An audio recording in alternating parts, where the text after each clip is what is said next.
दिनै बे भिडिअआव नोंथांमोननो आङो प्रफिट एन्ड लस आयदानि सायाव माखासे एमसिकिउ प्रेक्टिस खालामनानै देखायगोन एबा नोंथांमोननि थाखाय आङो एमसिकिउ प्रेक्टिस लानानै फैदों जाय जेनेरिक रिक्रुटमेन्ट ग्रेड 3 आरो ग्रेड 4 लोगोना मुलाम्फा मोनगोन अब्ला फैदो लोगोफोर जोङो प्रफिट एन्ड लसनि माखासे एमसिकिउखौ नायनोसै लोगोफोर एमसिकिउआव थांनायनि सिगां नोंथांमोननो आङो माखासे फर्मुलाखौ खिथाग्रोनो सानदों नोंथांमोना बे फर्मुलाखौ मोनथिग्रोनांगोन नोंथांमोना दासिमबो नोट्स खालामनानै लायाखैबा बे फर्मुलाखौ स्क्रिनशट ला एबा लिरख'नानै ला गिबियावनो प्रफिट दिहुनोब्ला जोंहा मा खालामनांगौ सेलिं प्राइसनिफ्राय कस्ट प्राइसखौ दानख'नांगौ ओमफ्राय लस दिहुनबा जोंहा मा खालामनांगौ कस्ट प्राइसनिफ्राय सेलिं प्राइसखौ माइनास खालामनांगौ एबा दानख'नांगौ एखमबा जोंना मा फैनो हागौ मुलाम्फा जौखोन्दो दिहुननाय फैनो हागौ एबा प्रफिट % दिहुननाय फैनो हागौ अब्ला जोंहा मा खालामनांगौ गोजौआव प्रफिट गाहायाव कस्ट प्राइस इनटु 100% खालामनांगौ फर्मुलाया एखमबा मा फैनो हागौ लस % दिहुननाय फैनो हागौ लस % दिहुनबा जोंहा मा खालामनांगौ गोजौआव लस गाहायाव कस्ट प्राइस इनटु 100% बे एखमबा सेलिं प्राइस दिहुनबा जोंहा गोजौआव मा जागोन 100 प्लास प्रफिट एबा गेन % गाहायाव 100 इनटु कस्ट प्राइस ओमफ्राय मोनसेया जुदि लस होनाय थायोब्ला 100 निफ्राय लसखौ माइनास खालामदो गाहायाव 100 इनटु कस्ट प्राइस होदो बे दाना 7 नम्बराव जोंहा कस्ट प्राइस दिहुनोब्ला जोंहा सेलिं प्राइसनि उल्टा खालामनांगौ प्रफिट जायोब्ला जोंहा मा खालामगोन गोजौआव 100 गाहायाव 100 प्लास गेन % इनटु सेलिं प्राइस थिग बिदिनो लस जायोब्ला गाहायाव मा थागोन 100 माइनास लस % गोजौआव 100 इनटु सेलिं प्राइस बे फर्मुलाखौ नोंथांमोना स्क्रिनशट खालामनानै ला जुदि दासिमबो लायाखैब्ला अब्ला फैदो जोङो कुइसनफोरखौ फारि फारि जागायलांनोसै होमबा 1 नम्बरावनो दङ कुइसना नै 1 नम्बराव कुइसना दङ मा अनिताया 3200 रां खरस खालामनानै गंसे साइकेल बायदोंमोन बिथाङा बेखौ 240 नि खहायाव फानदोंमोन बियो साइकेलखौ बेसेबां बेसेनाव फानदोंमोन होमबा फाननायखौ दिहुननांगौ बेयाव सेलिं प्राइसखौ दिहुननो थिनदों होमबा जोंहा बेयाव कस्ट प्राइसआ होनाय दंखायो बायनाया बेसेबाङाव बायदोंमोन 3200 ओमफ्राय लसआ बेसेबां जादों बियो लसआ 240 होमबा बेसेबाङाव फानखो बे सेलिं प्राइस दिहुनबा जोंहा होमबा लसखौ माइनास खालामदो कस्ट प्राइसनिफ्राय जोङो लसखौ माइनास खालामदो 3200 निफ्राय जुदि जोङो 240 को माइनास खालामो होमबा बेसेबां मोनगोन 2960 होमबा नैबे अपशन नाम्बार ए आ बे कुइसननि कारेक्ट एन्सार दानिया फैदो जोङो नेक्स्ट कुइसन दाना 2 नम्बराव कुइसना बुंदों सासे सुबुङा गांसे बिजाब 200 राङाव बायो आरो 225 राङाव फानो बिथांनि मुलाम्फा जौखोन्दोआ बेसेबां बा प्रफिट % खौ दिहुननांगौ बेयाव जोंहा होनाय दङ कस्ट प्राइसआ बेसेबां 200 ओमफ्राय सेलिं प्राइसआ बेसेबां होनाय दङ 225 होमबा प्रफिटआ बेसेबां जागोन प्रफिटआ मुलाम्फाया बेसेबां जागोन होमबा सेलिं प्राइसनिफ्राय जोङो कस्ट प्राइसखौ माइनास खालामदो सेलिं प्राइसआ जोंना 225 ओमफ्राय कस्ट प्राइसआ जोंना 200 होमबा बेसेबां 25 लाब होमबा प्रफिट % होमबा प्रफिट % दिहुननायनि फर्मुलाया जोंना मामोनलाय गोजौआव प्रफिट थायो ओमफ्राय गाहायाव कस्ट प्राइस थायो इनटु माखौ सानजाबनांगौमोन जोंहा 100 नङा होमबा % सिम्बल होनांगोन प्रफिटआ जोंना 25 ओमफ्राय कस्ट प्राइसआ बेसेबां दङ कस्ट प्राइसआथ' जोंना 200 नङा होमबा इनटु 100 100 सानजाबनै होबानो 200 खौ दाननो हायो दाना होमबा गोजौआव मा थाबाय गोजौआव 25 गाहायाव 2 बेखौ रानबा जों मोनगोन 12.5 नङा होमबा 12.5 मोनगोन होमबा बेयाव अपशन नाम्बार डी आ कारेक्ट एन्सार बे कुइसननि दानिया फैदो नेक्स्ट कुइसन बेयाव कुइसना फैदों मा बुंदों सासे सुबुङा गंसे घड़ीखौ 500 राङाव बायो आरो 300 राङाव फानो बिथांनि खहानि जौखोन्दो होमबा लस % बिदों बेयाव लस % खौ दिहुननांगौ होमबा जोंहा मा होनाय दङ कस्ट प्राइसआ होनाय दङ बेसेबां 500 ओमफ्राय सेलिं प्राइसआ होनाय दङ बेयो बेसेबां 300 होमबा 500 नि बायनानै 300 फानबाय नालाय बियो लस जासिगोन होमबा लसआ बेसेबां जाखो लसआ 500 निफ्राय आङो 300 खौ माइनास खालामदो कस्ट प्राइसनिफ्राय सेलिं प्राइसखौ 200 लस 200 मा जाबाय बेना लस होमबा लस % दिहुननांगौ लस % दिहुनबा जोंना फर्मुलाया मामोन गोजौआव मा थागौमोन लस गाहायाव कस्ट प्राइस इनटु मा 100% नङा होमबा लसआ बेसेबां बेना 200 ओमफ्राय कस्ट प्राइसआ बेसेबां दङ 500 इनटु 100 दाना दानदो 100 सानजाब 5 होबानो 500 होमबा गोजौआव 200 थाबाय गाहायाव 5 बेखौ जुदि जोङो रानबा बेसेबां मोनगोन 40% होमबा कारेक्ट एन्सारा बेना जागोन अपशन नाम्बार बी 40% नोंथांमोना निश्चय बुजिदों जानो हागौ बेबायदि टपिकनिफ्राय मोनसे नङा मोनसे फैखागोन आं 100% गेरेन्टि होनो हायो नोंथांमोना मोजांल' प्रेक्टिस खालाम दाना फैदो नेक्स्ट दाना जोंना फैलायबाय नेक्स्ट कुइसनाव मा बुंदों बेयाव मोनसे सनानि ब्रेसलेटखौ 20% खहायाव 14500 राङाव फाननाय जायो सनानि ब्रेसलेटनि बायनाय बेसेनखौ बिदों बेयाव सेलिं प्राइस मा बायनाय बेसेन कस्ट प्राइसखौ बिदों होमबा बेयाव जोंहा मा होनाय दङ लस % बेसेबां होनाय दङ 20% फाननाय बेसेन सेलिं प्राइसआ बेसेबां होनाय दङ 14500 नङा होमबा ओमफ्राय कस्ट प्राइसखौ बिदों कस्ट प्राइसआ गैया होमबा जोंहा कस्ट प्राइस दिहुननायनि फर्मुलाया गोसोआव लाबोनांगोन कस्ट प्राइस इक्वल टु जोंना मा जायोमोन जुदि लस बा जोंना मा खालामोमोन 100 माइनास लस पार्सेन्टेज नङा होमबा ओमफ्राय गोजौआव मा 100 इनटु मामोन सेलिं प्राइस बिदि होमबा बहायलांबानोथ' जाबाय गोजौआव 100 गाहायाव 100 माइनास लस पार्सेन्टेजआ बेसेबां 20 इनटु सेलिं प्राइसआ बेसेबां 14500 बिदि होदो बेखौ बानायलांदो गोजौआव 100 गाहायाव 120 थांबा बेसेबां 80 इनटु 14500 जों दा बेखौ बानायलांनांसिगोन आरोखि बेखौ बानायलांबा जोङो बानायनो हायो जेनेबा 00 केन्सेल होमबा गोजौआव मा थागोन 10 जों बेजों सानजाबजोबदो होमबाना 145000 थाबाय गाहायाव 8 बेखौ रानबा जों बेसेबां मोनगोन 18125 मोनगोन होमबा 18125 आनो कस्ट प्राइस बायनाय बेसेन बेसेबां दङ अपसन नम्बर ए होमबा बेनो बेनि कारेक्ट एन्सार दाना फैदो नेक्स्ट कुइसन बेयाव नेक्स्ट कुइसनाव फैबाय बेयाव बुंदों कुइसना मा सासे फानग्राया एबा सेलारा एबा सेल्समेना गावनि बेसेनाव 13% मुलाम्फा बांनायखौ मिजिंथियो जुदि दानसेयाव बिथांनि फाननाया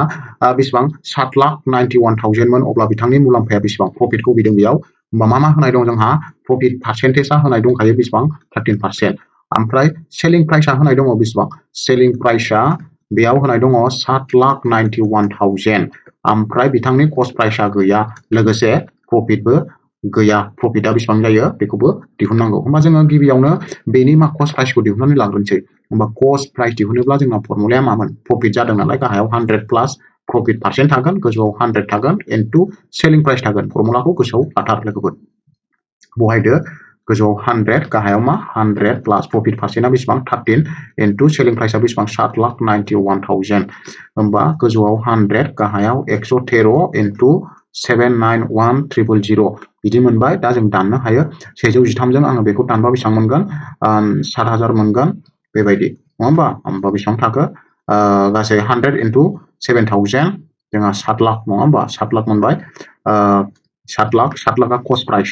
7 लाखआ मा कस्ट प्राइस होमबा दाना प्रफिट दिहुननांगौ नैबेयाव आं दिहुनसै होमबा प्रफिटआ बेसेबां जागोन profit equal to selling price minus cost price नङा होमबा सेलिं प्राइसआ जोंना बेसेबांमोन सेलिं प्राइसआ 7,91,000 मोन बेनिफ्राय जोंहा कस्ट प्राइसआ 7 लाख नङा होमबा 7 लाख होमबा बेसेबां थागोन दानखौबा 91,000 होमबा 91,000 मा जाहैबाय प्रफिट मुलाम्फा होमबा बेयो दङ अपसन नम्बर ए दाना फैदो नेक्स्ट कुइसन दानिया फैलायबाय प्रफिट एन्ड लसनि पार्ट 2 नि सोंथिफोर पार्ट 1 निखौ लाखांबाय दाना जोंहा पार्ट 2 नि जोंना सोंथिफोर 1 नम्बर कुइसनाव दङ सासे सुबुङा गंसे साइकेल 1400 राङाव बायो आरो 15% खहायाव फानो साइकेलनि फाननाय बेसेनखौ दिहुन साइकेलनि जोंहा मा बिदों बेयाव सेलिं प्राइस होमबा जोंना कस्ट प्राइसआ बेसेबां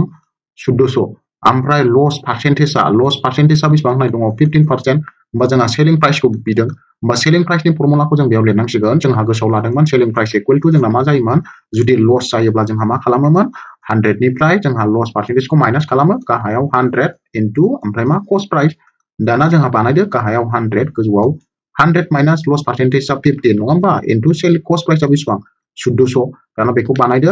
100 आव जुदि जोङो 15 थांबा 85 थायो गाहायाव मा 100 इनटु 1400 बे 0 मोननै केन्सेल होमबा 85 इनटु 14 थाबाय इक्वल टु मोननैजों सानजाबा जोंना 1190 होमबा कारेक्ट एन्सारा बेयाव 1190 अपसन नम्बर बी दाना फैदो नेक्स्ट कुइसन जोंना नेक्स्ट कुइसनाव फैबाय कुइसनाव बुंदों मोनसे बेसादखौ 522 राङाव फाननायनि उनाव मुलाम्फाया 452 राङाव फाननायनि उनाव खहाजों समान होमबा बेसादनि बायनाय बेसेना बेसेबां बायनाय बेसेनखौ बिदों बेयाव होमबा बेबायदियाव जोङो लेट खालामनांगौ कस्ट प्राइसखौ हमबाय आङो एक्स होमबा जोंहा एकर्डिं टु कुइसन सोंलु बायदिब्ला मा होनदों फार्स्टनि प्रफिटजों उननि लसजों मा होनो समान होमबा फार्स्टनि प्रफिट दिहुनबा जोंना मा जागोन selling price minus cost price नङा होमबा ओमफ्राय लस दिहुनबा जोंना मा कस्ट प्राइसनिफ्राय सेलिं प्राइसखौ माइनास खालामनांगौ होमबा फार्स्टआव सेलिं प्राइसआ बेसेबांनो 524 नो फार्स्टआव होमबा 524 होदो ओमफ्राय कस्ट प्राइसआ बेसेबां एक्स हमदों नालाय एक्स होदो इक्वल टु सेकेन्डआव लसना बेसेबांनो कस्ट प्राइसआ एक्स ओमफ्राय सेलिं प्राइसआ बेसेबां 452 बेबायदि बहायदो बिनि उनावहाय बेखौ बानायदो जों एक्स जों एक्स खाथि लिरबा माइनास एक्स नैबे एक्सआ ओरै फैबा बेबो माइनास एक्स इक्वल टु ओरैहाय माइनास 452 आरो नैबे 524 समान समानै आगदाथिं थांबा माइनास 524 दाना जोंना मा जाबाय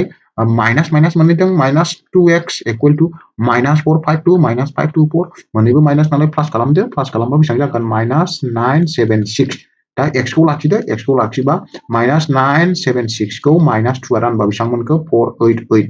488 आ बेनि कारेक्ट एन्सार होमबा 488 आव दङ अपसन नाम्बार नैबे B option number B 488 आ बेनि करेक्ट एन्सार दाना फैदो नेक्स्ट कुइसन नेक्स्ट कुइसनाव फैबाय बेयाव बुंनो गोनां कुइसना जेब्ला बबेबा बेसादखौ 78 राङाव फाननाय जायो अब्ला मोननाय जौखोन्दो मुलाम्फाया 69 राङाव फाननायनि 2 गुन जायो बेसादनि बायनाय बेसेनखौ दिहुन होमबा बेबायदियाव जोंहा मा खालामनांगौ बायनाय बेसेनखौ लेट कस्ट प्राइसखौ जोङो x हमबावबाय x रां दाना मा बुंदों बेयाव नै 78 राङाव फाननाय जायो अब्ला मोननाय जौखोन्दो मुलाम्फाया होमबा एकर्डिं टु कुइसनाव जों बुंनो हायो फार्स्ट प्रफिटआ मा जायोनो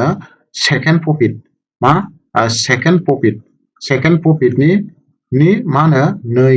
2 गुन जायो थारमाने जोंना first profit equal to 2 into second profit होननाय जाबाय आरोखि बेबायदि होमबा फार्स्ट प्रफिटखौ जों बोरै दिहुनगोन सेलिं प्राइसनिफ्राय कस्ट प्राइसखौ ओमफ्राय सेकेन्ड प्रफिटखौबो बोरै दिहुनगोन जोंना सेलिं प्राइसनिफ्राय कस्ट प्राइसखौ माइनास खालामगोन नङा होमबा फार्स्टआव सेलिं प्राइसआ बेसेबां 78 ओमफ्राय कस्ट प्राइसआ जोंना बेसेबां x हमदोंमोन बेबायदि 2 सानजाब सेकेन्डआबो सेलिं प्राइसआ बेसेबां 69 ओमफ्राय कस्ट प्राइसआ बेसेबां x हमदोंमोन बेबायदि दाना बेखौ जों बानायदो 78 माइनास x इक्वल टु 2 जों 69 जों सानजाबदो बेसेबां जायो 138 माइनास 2 जों x जों सानजाबबा मा जायो 2x दाना x जोंहा खाथि खाथि लिरदोलाय बेसेबां जागोन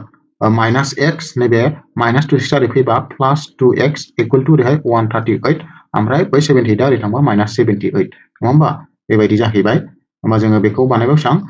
बेयाव x थागोन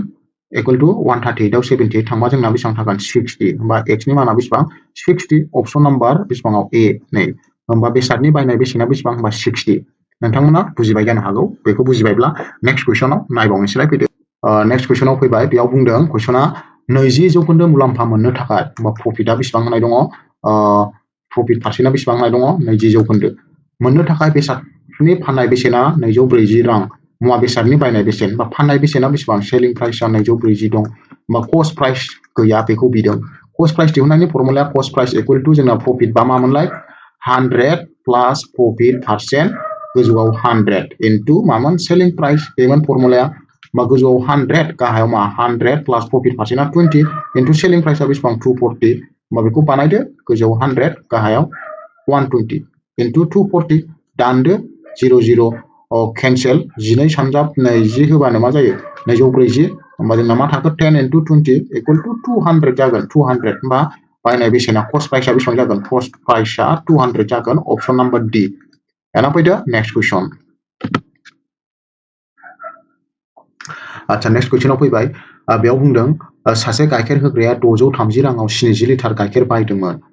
आरो 5 लिटार दै दाजाबदेरदोंमोन जुदि बिथाङा बेखौ लिटारसेयाव 9 बेसेनाव फानो अब्ला बिथांनि मुलाम्फानि जौखोन्दो दिहुननांगौ होमबा फार्स्टआव गाइखेरनि कस्ट प्राइसआ बेसेबां बेयो कस्ट प्राइसआ बेसेबां होननाय दङ 630 रां होमबा गासै गाइखेरा बेसेबां दं होमबा गासै गाइखेर दङ बेसेबां इक्वल टु 70 लिटार नङा होमबा ओमफ्राय प्लास बेयाव 5 लिटार दै होदेरदों होमबा 5 लिटार दै होमबा गासै बेसेबां जागोन 75 लिटार जाया होमबा 75 लिटार जागोन होमबा 75 लिटार गाइखेरनि बायनाय बेसेना बेसेबां 630 दाना बेखौ फानफिनदोंना बियो सेलिं प्राइस फानफिननायाव बियो लिटारसेयाव बेसेबांनि फानदों 1 लिटाराव बियो 9 थाखानि फानदों होमबा गासै 75 लिटाराव बेसेबांनि फानगोन बियो 9 जों 75 जों सानजाबबा बेसेबां मोनगोन 675 मोनगोन 675 राङाव फानफिनदों बियो होमबा 5 लिटार दै लागादेरनानै होमबा दाना बेनि प्रफिट दिहुनबा जों मा खालामगोन प्रफिट दिहुनबाथ' जोंहा सेलिं प्राइसनिफ्राय कस्ट प्राइसखौ माइनास खालामनांगौ सेलिं प्राइसआथ' 675 ओमफ्राय कस्ट प्राइसआथ' 630 बेखौ बहायबाय होमबा दानख'नानै बेसेबां मोनखो 45 मोनबाय आरोखि 45 रां प्रफिट दाना कुइसनाव सोंदों मुलाम्फा जौखोन्दो होमबा दाना आं नैबेयाव दिहुनसै प्रफिट दाना प्रफिट पारसेन्ट दिहुनबाथ' जोंना मामोनलाय गोजौआव प्रफिट थायो ओमफ्राय गाहायाव कस्ट प्राइस थायो इनटु 100 होमबा जोंना प्रफिटआ बेसेबां प्रफिटआथ' 45 ओमफ्राय कस्ट प्राइसआ बेसेबां 630 इनटु 100 लाथिख' केन्सेल होमबा गोजौआव 450 ओमफ्राय गाहायाव 63 होमबा बेखौ दानबाय जों 9 जों 9 सानजाब 7 63 9 सानजाब 50 होबानो 450 होमबा राननानै बेसेबां मोनखो गोजौआव 50 गाहायाव 7 50/7 आ कारेक्ट एन्सार बेनि 50/7 अपसन नाम्बार D आव दं दाना फैदो नेक्स्ट कुइसन दा नेक्स्ट कुइसनाव फैबाय नै मा बुंदों बेयाव सासे सुबुङा 2160 राङाव गंनै फांखा बायो गंनै फांखा बायदों दै फांखाया गंबेसे गंसे फांखाखौ 15% मुलाम्फायाव आरो गुबुन गंसेखौ 9% खहायाव फाननानै बिथाङा गासै लेनदेनाव मुलाम्फा एबा खहा खोमाया मुलाम्फाबो जाया खहाबो जाया होननानै बुंदों माने बराबर फेनफोरनि एबा फांखाफोरनि बायनाय बेसेना फारि फांखा गंनैनि बायनाय बेसेनखौ दिहुननो थिनदों बेयाव होमबा फार्स्टआव बियो हमबाय जेनेबा फार्स्ट फांखाखौ बियो बायदों x रां नङा होमबा बियो ओमफ्राय सेकेन्डखौ बियो बेसेबाङाव 2160 निफ्राय फार्स्टनिखौ जों दानख'बानो मा मोनबाय नङा होमबा फार्स्टनिखौ x राङाव बायदोंबा होमबा सेकेन्डखौ बेसेबाङाव 2160 निफ्राय x खौ दानख'बानो मोनबाय बेबायदि दाना मोननैजों दाजाबफा गासै बेसेबाङाव बायदों बियो 2160 आव बायदों बे मोननैखौ दाजाबा 2160 खौ मोनफिनगोन नोङो साइडआव दाजाबनानै नाय x plus 2160 minus x नै minus x plus x cancel नै 2160 मोनफिनखायो बेखौथ' बुजिखाबाय बयबो दाना होमबा फार्स्टना बेसेबां लाब जादोंनो 15% लाब होमबा कुइसनाव एकर्डिं टु सोंलुआव फार्स्टआव बेसेबांनो 15% लाब ओमफ्राय मा 9% खहा बराबर आरोखि बराबर होननानै बुंदों समान लाबबो गैया खहाबो गैया समानसो जायो होननानै बुंदों बेबायदि ओंखायनो गेजेराव समानसिन लागायबाय दा होमबा 15% लाबा सोरनि सायाव फार्स्ट फांखानि सायाव सोरनि सायाव x नि सायाव x नि होमबा 15% माने बे बिदि जासिगोन जोंना 15/100 ओमफ्राय नैबेया मा जासिगोन 2160 माइनास x नि मा जासिगोन बेया 9/100 जासिगोन दा बेखौ सल्भ खालामलांबा जोङो मा मोनो गोजौआव 15x गाहायाव 100 इक्वल टु बेनाबो मा गोजौआव 2160 माइनास x इनटु 9 ओमफ्राय गाहायाव मा 100 गाहायनि 100 केन्सेल खालामबाय जों होमबा मा थाखो गोजौआव 15x equal to 2160 minus x ओमफ्राय इनटु 9 दाननानै लानो हाबावो 3 जों 3 सानजाब 3 होबा 9 3 सानजाब 5 होबा 15 होमबा मा थाखो जायगा थायोखौ आं नैबे गोजौआव लिरनोसै होमबा मा थाखो गोजौआव 5x इक्वल टु ओरैहाय 2160 माइनास इनटु 3 इक्वल टु जोंहा मा जागोन 5x इक्वल टु जोंहा 2160 जों 3 जों सानजाबा बेसेबां मोनो 6480 इनटु x जों 3 जों मा 3x नङा होमबा बेबायदि दाना बेनि उनावहाय जोंहा मा जागोन 5x माइनास 3x समान बारनानै फैबा प्लास 3x इक्वल टु ओरैहाय 6480 दाना दाजाबबा बेसेबां जागोन 8x इक्वल टु 6480 दाना x खौ लाखियोब्ला 6480 खौ जुदि 8 आ रानो होमबा बेसेबां मोनगोन 8 आ रानबा 810 मोनगोन होमबा इक्वल टु x बेसेबां समान 810 मोनबाय राननानै होमबा x मानि मा मोनलाय सेथि फांखा होमबा आं ओरै लिरनोसै साइडआव होमबा फार्स्ट फांखानि दामा बेसेबां फार्स्ट फांखाना 810 ओमफ्राय सेकेन्ड फांखाया बेसेबां सेकेन्ड फांखाना जोंना मा खालामनांगोन गासै मोननैनि दामा 2160 ना ओमफ्राय फार्स्टनि दामखौ मोनबाय 810 होननानै माइनास खालामदो माइनास खालामबा बेसेबां मोनगोन जोङो 1350 मोनगोन होमबा फांखा गंनैनि दामा बेसेबां होमबा 810 आरो 1350 जाय अपसन नाम्बार C आव दङ लोगोफोर होमबा बेखिनियावनो आङो प्रफिट एन्ड लसनि पार्ट 1 आरो पार्ट 2 खौ खेबसेयैनो बुजाबनानै बानायनाय भिडिअखौ नोंथांमोननो बानायनानै देखायखांबाय लोगोफोर बेबायदिनो बे टपिकनिफ्राय बेबायदि सेम कुइसन फैयाबाबो बेजों सोमोन्दो गोनां एबा बे फर्मुलाजों सोमोन्दो गोनां कुइसना फैखागोन नोंथांमोना मोजाङै प्रेक्टिस खालाम अब्लानो प्रफिट एन्ड लसनिफ्राय फैनाय कुइसनखौ नोंथांमोना 100% हागोन होमबा दिनैनि भिडिअआबो बेखिनियावनो जोब्बाय गोजोन्थों